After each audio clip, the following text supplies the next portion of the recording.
Špecializovaný trestný súd dnes rozhodoval o predĺžení väzby pre Alenu Žužovú, Tomáša Sáboa, Miroslava Marčeka a Zoltána Andrušková. Všetci štyria čelia obvineniu z úkladnej vraždy Jána Kuciaka a Martiny Kušnírovej. Za prísnych bezpečnostných opatrení prebiehalo rozhodovanie za múrmi ústavu na výkon väzby v Banskej Bystrici.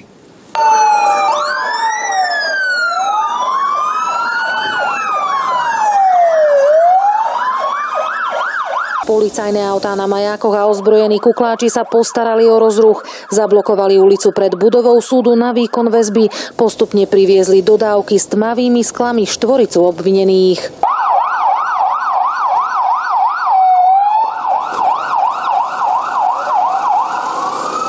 O návrhu na predĺženie lehoty väzby rozhodoval sudca pre prípravné konanie na netradičnom mieste. Tentokrát nie v budove súdu, ako to býva zvykom, ale za múrmi väznice, zrejme kvôli sprísneným bezpečnostným opatreniam.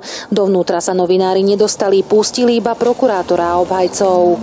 Prokurátor žiadal predĺženie väzby, a to pre možné pokračovanie v trestnej činnosti, ovplyvňovanie svedkov, ale aj obavu z úteku. Alena Žužová mala za úkladnú vraždu novinára jeho snúbenice podľa prokurátora zaplatiť minimálne 70 000 eur.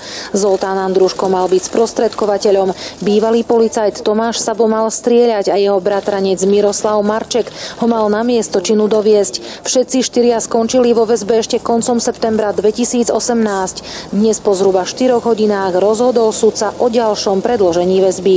Sudca pre prípravné konanie špecializovaného trestného súdu pracovisko Banská Bystrica vyhovel návrhu prokurátora úradu špeciálnej prokuratúry a predĺžil väzbu všetkým 4 obvineným do 27. novembra 2019. Obhajcovia obvinenej štvorice rozhodnutie nechceli komentovať.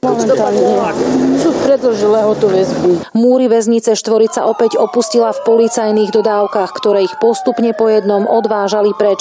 Ani jeden z nich nepodal proti dnešnému rozhodnutiu sťažnosť. Uznesenie sa stalo právoplatným dňom vyhlásenia. Z Banskej Bystrice Katarína Kováčiková, televízia JOJ.